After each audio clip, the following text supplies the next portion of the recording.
going on, everybody? This is James Grandmaster Facts Voice, and you're here for another episode of the Facts Project. Today, very special guest, somebody I've been trying to have here for a long time. So I present to you Lloyd, Tasha, Midnight Comics. We're here to talk about the Grey and Admani, which is live on Kickstarter right now. Thank you for being here, to both of you. Oh yeah, thanks for having us. Thank you. Absolutely. So when we get down to it, and no, I've been a fan for a while because I do have this collection. This is the first time that we've had the opportunity to talk.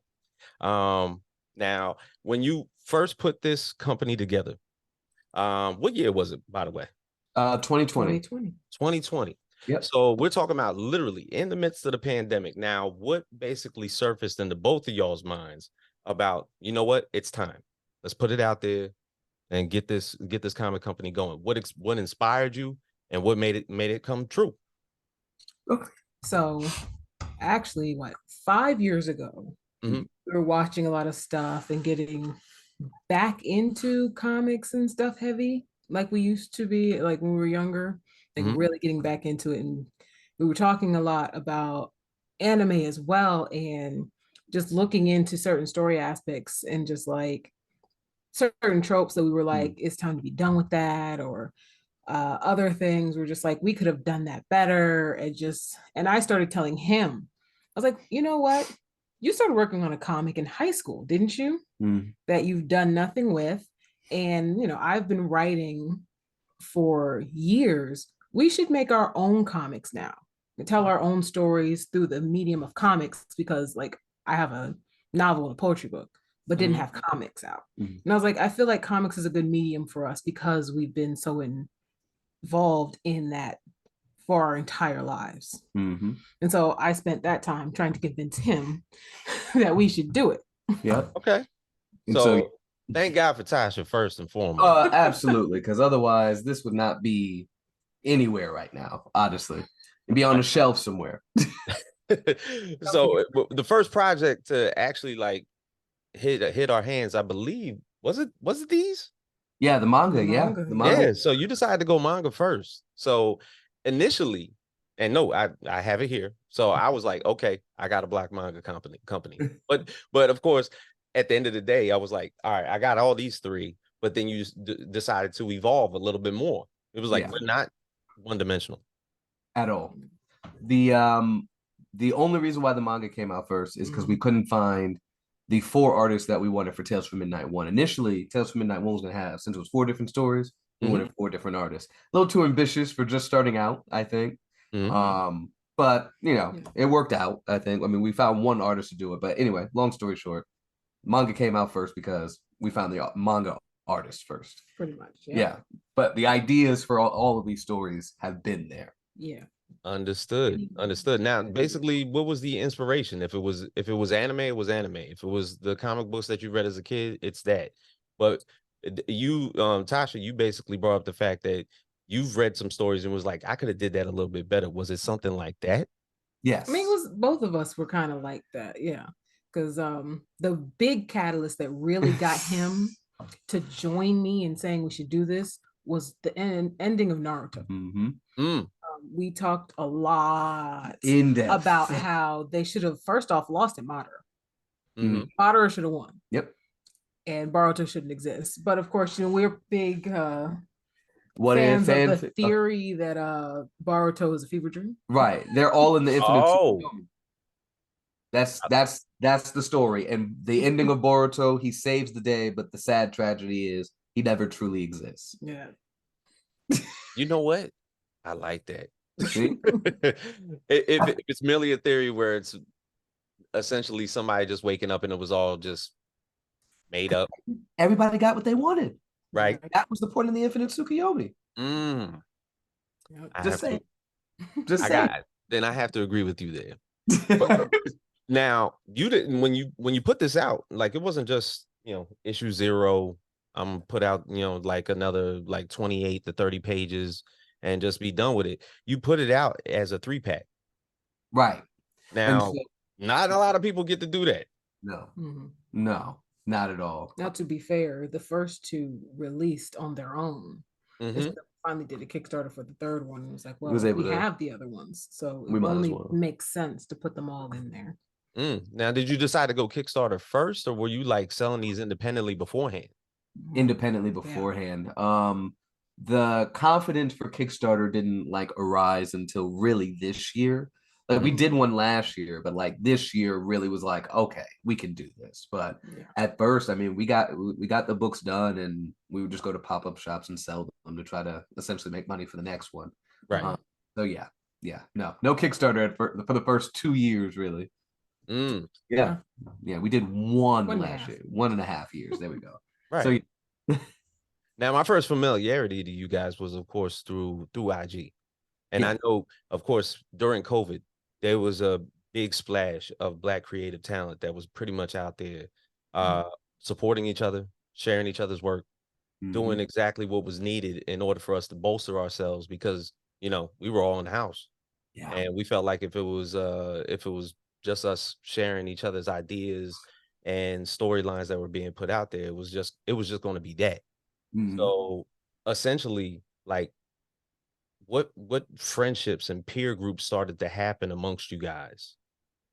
Man, so it started, I would have to say FTO was one of the first ones. In the comic game. It definitely was real. Like, Dia and I have actually become quite close friends at this point. Like, we chatted up like every day, regularly. And then, we found out that he lives like 30 minutes up the street from us. He didn't used to. He moved closer. Well, we all lived in the same state. But okay, he's from Atlanta. So we're right down here. He lives literally 15 minutes away from us. He was the first one for sure in the indie comic space, or in just the blurred space, really. If you're familiar with we can tell James for sure, King of Blurs. It used to be Blurred Box. We actually have an advertiser for him and FTO in the in Tales from Midnight 1. Those had to have been our like day one folks. And then when we went to Atlanta Comic-Con, that expanded, and we met Lonzo and Anaji and like the whole Concrete crew. And they have been such a huge help in this space for sure. From finding artists to advice on how to release things, confidence boosters, and starting to do Kickstarter, right? Becoming the older brother I never asked for. Becoming the elder brother she never asked for. Like, it's Lonzo can get like that sometimes. Knowing these brothers personally, because literally we know the same people. I know how Lonzo is, by the way. So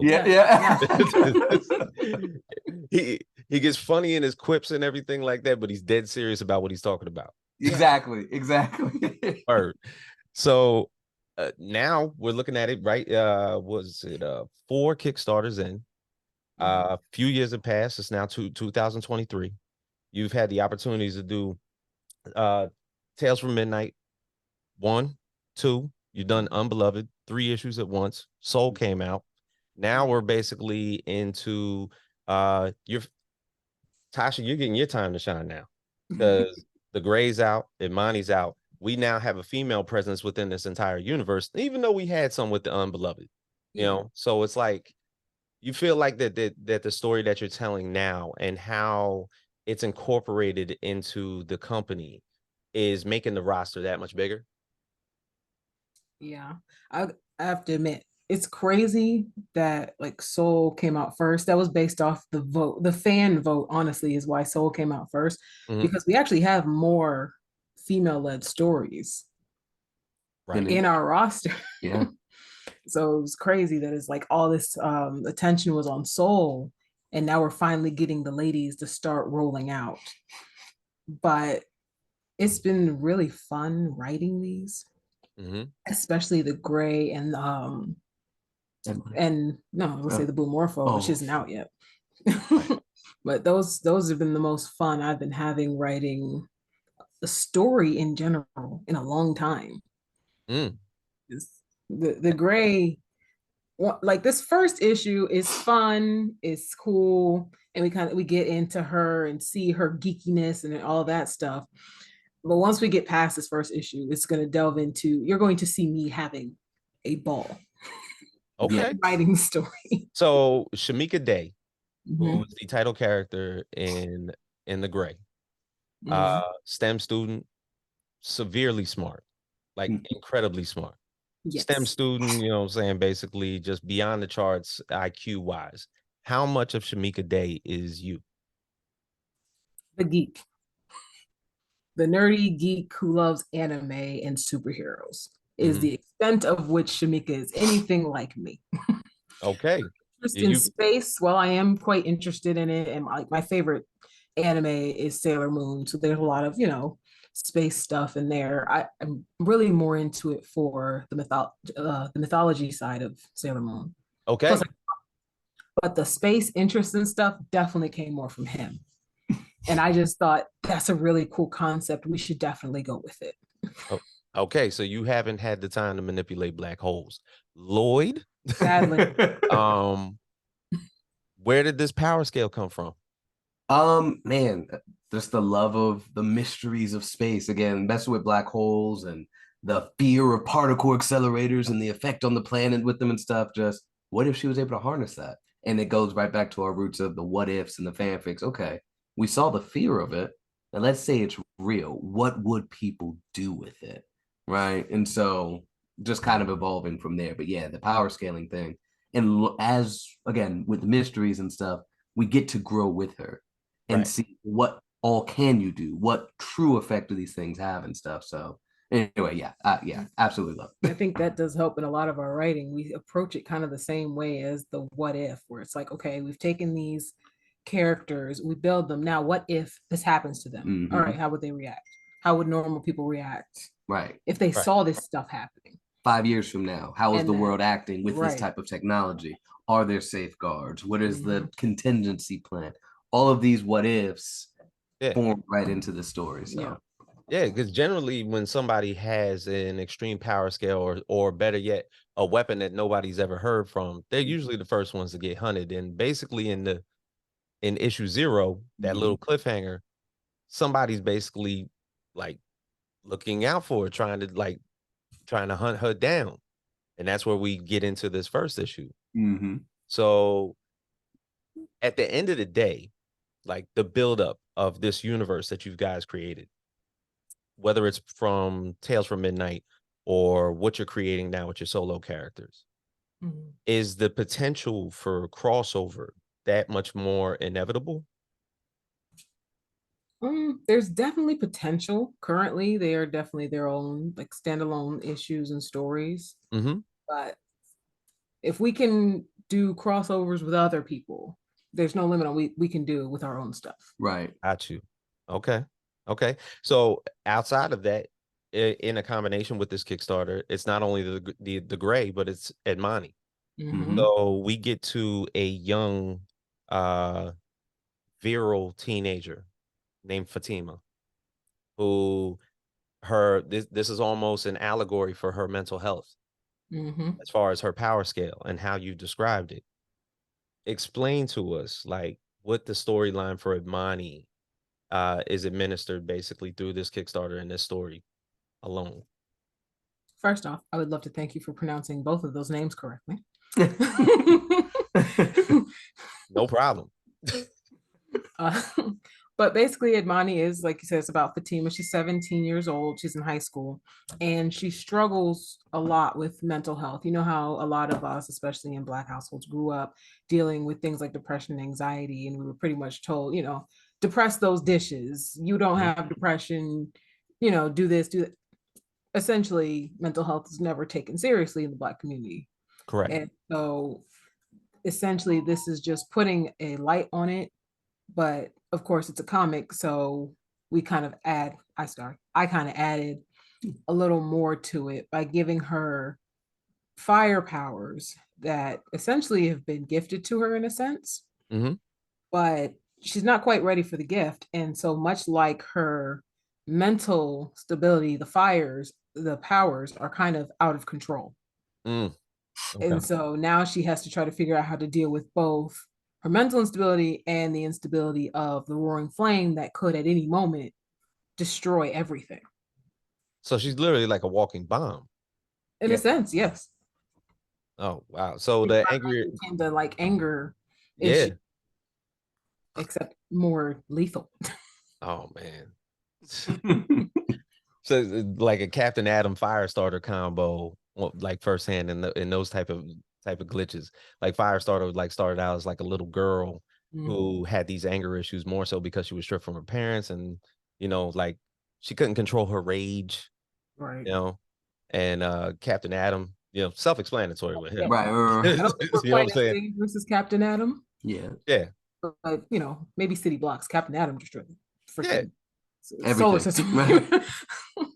Like I used to be in the military. Like Captain Adam reminds me of somebody that was like an EOD expert. The one person that says if he tells you to run, go. Oh. Get out of there right now. Word. So essentially, you decided for a shorter campaign this time around. Yeah. Why is that? Okay. We are experimenting, trying to find that happy medium. And we won't take full credit. This is kind of discussions that we've had with Lonzo as well. And we're both really trying to find that happy medium of what makes a successful Kickstarter running at 30, 40, 60 days, right? Like, yeah. The most beneficial points in time for a Kickstarter are usually at the very beginning and at the very end. Correct. And so last time around we did 20 days. Concrete Comics, they did 14 days or 15 days on their previous one. And so this time around we tried 14 days. And so trying to find that happy medium of the ask, what do we need, and the time frame to guarantee a successful Kickstarter to bring out these books in a quicker capacity, if you would. Because at the end of the day, obviously, we want to be able to bring these books out faster. And all the books that we bring to Kickstarter are already done. So we want to make sure that we have this consistent release of content for the fans, for the community. So right. And look, congratulations, because it only took 8 hours. Right. Thank you. Thank you.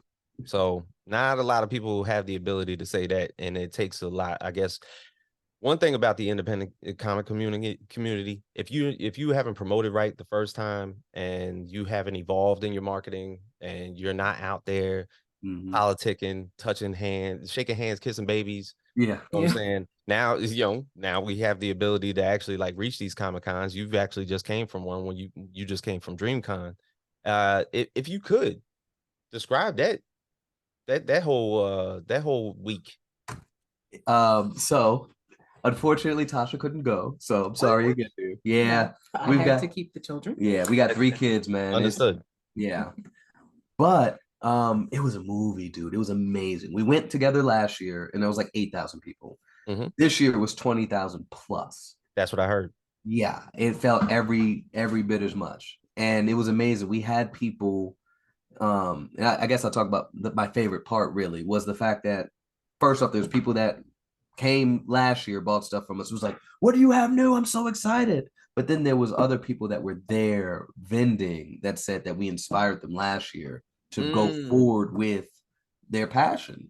So 2 different groups, 2 different people with 2 different vendors were there, specifically said, you guys inspired us to move forward with our dreams and we're doing it. And I was just like, this is crazy.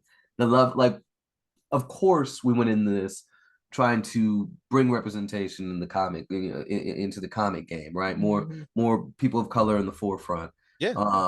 Right. And we're thinking like our kids, and other people that are striving to be storytellers and stuff like that. But it didn't click the level of impact that we could potentially have until this past DreamCon. That was just like, wow, we are really like making a difference. So that was probably my favorite part about it. Of course, that was the fun side. Now the fun side, right? We got to go to this mixer. We got to meet a bunch of people. You know what I'm saying? Like it was that was amazing. You got to come home. I got to come home. Right? We talked about that briefly. I went in there with $53. There was a lot of that life stuff happened, and when we landed in Texas, I had $50 to my name. I had no idea how I was making it back, and I had 600 books. And posters, and I lost the posters in an Uber. And I'm like, oh my gosh, everything is going wrong. And I made it home. We sold everything. I didn't have to bring any books back with me. It was glorious. Friday to Sunday, everything got out there. It was a really good weekend. 600 books. Yeah. Wow. Yeah. Okay.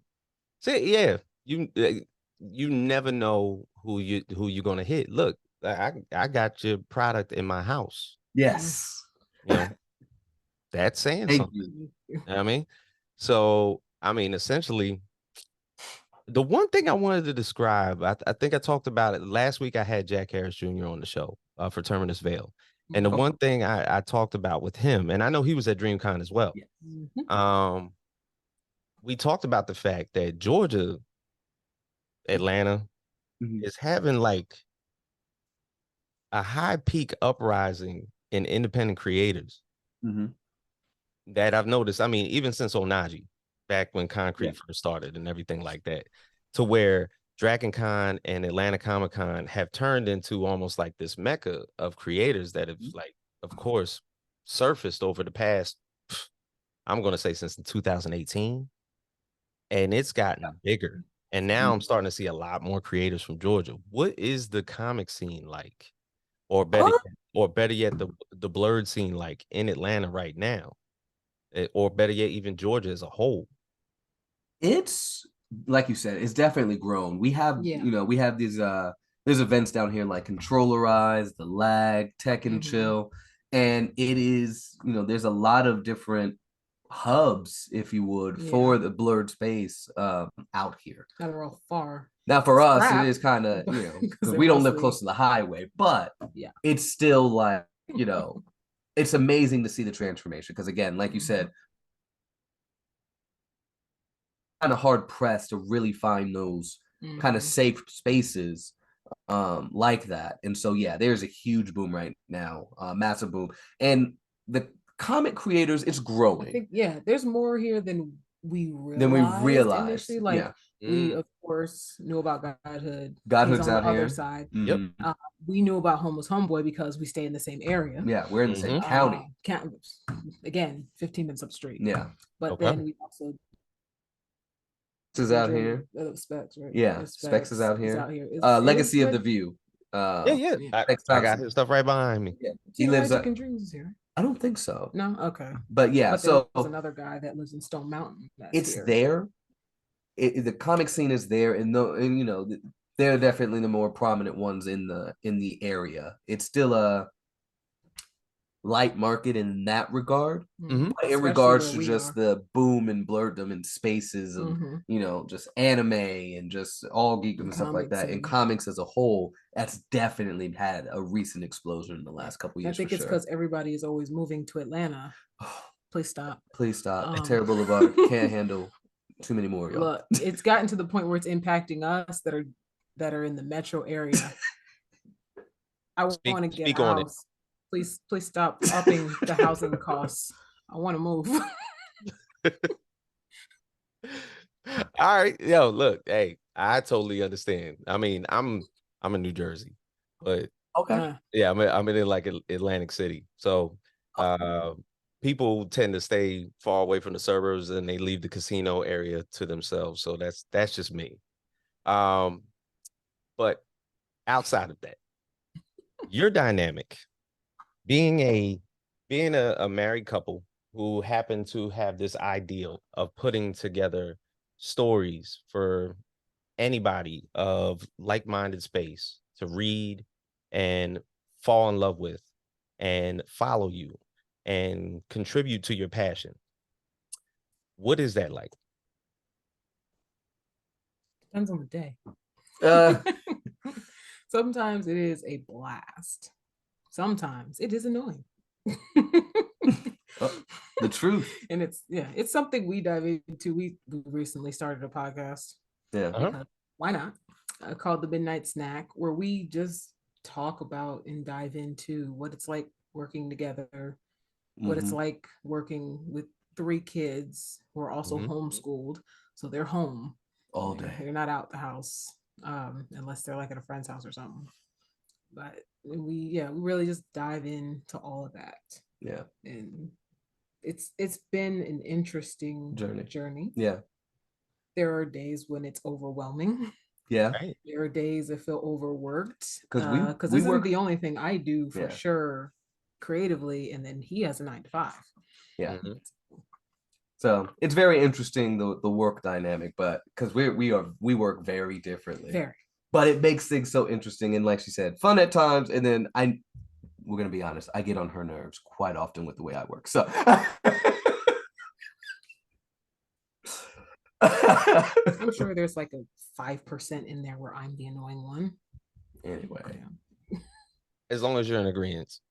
There we go. Right.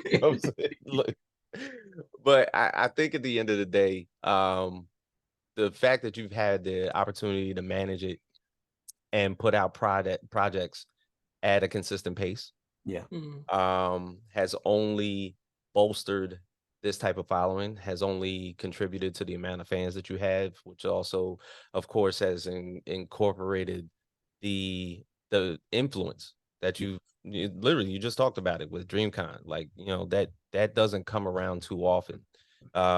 Most people, when they're putting out their passion projects, they're just looking for one person. Yeah. One person to be like, yo, I really dig that. And they're fine with that. As long as I contribute to like one person's agreement into what I'm doing, totally made my day. You happen to have an opportunity to put out Kickstarters to where they're funded in 8 hours, and you pretty much have like close to about 100 people buying your comics on a website that consistently just updates daily, So, and notably, you've had the fact to where you've sold 600 comics at DreamCon recently within a weekend of 3 days. Yeah. So, I say you're doing pretty good. Yeah. Thank you. Thank you. You know what I mean? As far as where you want to go, if there's a contributing factor to the future of Midnight Comics and how you're looking to grow, what's in the future in the next couple of years? Well, personally, I would love to get an animation. I would love animation. I would agree. Yeah. Yeah, that would be massive. We're working on an audio drama right now. And I think that has really added kind of fuel to the fire of wanting an animation, because hearing so Kira, Roomful of Blurs, is going to be doing the voice of the Grey in our audio drama. Man, is she perfection. And she is our Robert Downey Jr. to Iron Man. Right. Yeah. Oh. And yes. Yeah, and so hearing her play the Grey, it's just like, yeah, led to so many ideas. I know she told us to stop gushing. So we'll stop gushing.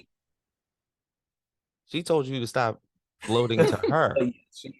You can talk about her here. Let's talk about it here. Yeah, so she's doing a phenomenal job. And so we have some ideas, one of which will possibly reveal during the Kickstarter. But again, animation is definitely the next step. And if we get something done, we would love for her to continue at work as the Grey in that animation. Most definitely. So definitely something in the books coming soon for sure. That is what's happening. Because I mean, I know a lot of people want to get into live action adaptations, and that's all well and good. But I always look at it. I think I spoke about it maybe around like 4 weeks ago. I talked about the medium of comic books and the aesthetic that's usually put into the art. It's something that you really can't get in live action. It's something that's more so brought out a little bit more vividly in animation. You can do so much anime, comics, cartoons, however you want to put it. That's just me. No, that's true. No, you could do so much more with animation than you can with live action when it comes to these kinds of mediums, and it just always makes so much more sense. Yep. And usually comes out way better. Yeah, I have to agree. I mean, God, watching Dragon Ball as much as I've had, I mean, God, the fight would last 2 months. Right. Oh, Frieza said 5 minutes. We're still watching the same 5 minutes. Y'all still staring at each other. 5 minutes anime time, guys. Come on. You know this by now. Okay. All right. I have to agree. Yeah, you're right. But look, if anything, I'm happy to have you guys here. This is a good talk. Now, how many days you got left on this Kickstarter? 9. 9 days. Nine. See how Yeah. quick this shit goes? This is Yeah. Yeah. But I look forward to exactly where you're at the end of this. I'm pretty sure because now you're doing these shortened Kickstarters and this is an experiment and it seems like a success already. Yeah. That there'll be more of these. Oh yeah. But and I'm not sure how fast you two work, but I'm looking forward to more projects in the future. So this is good. We work fast enough to where the next issues are almost done. Right. Look, we're only in the middle of con season, by the way. So right. That's true. I don't know if you guys even make it up this way to the East Coast. You do a lot of down south stuff, but that's trying to go to J1 Con, so we'll see how that pans out for sure. That's in Atlantic City. Yeah, that's right up here, right next to my job. Really? Yeah, it's right next to my job. Oh wow! So you're going to be there for sure? Oh yeah. Okay. I'm usually there. We missed Brooklyn just because finance issues popped up. Because totally understood. And the thing is, I also get the fact, and I actually love it that there is a regional aspect to a lot of indie comics. Like the fact that we have Comic-Cons that are pretty much regional, and everybody. There's a big one in the South. There's a few big ones in the South. There's a few big ones on the East Coast, and then there's, I mean, they call it the Mecca over there, San Diego Comic-Con, but they never invite us. But that's a whole nother podcast right there. Yeah, it is. But essentially, there's always a place to go. But once again, I appreciate the both of you. Continue to do what you're doing. I feel as though you guys have a lot of room that you're going to build through. And I expect to see a lot more projects that you guys have in the future. Thank you. For sure. So, look, from James Grandmaster Facts Boys, Lloyd, Tasha, Midnight Comics, Admani and the Grey are live on Kickstarter right now. Like they said, 9 days left. Go out there and get that. Thank you again. So, from the both of us, the three of us, yep. we are out.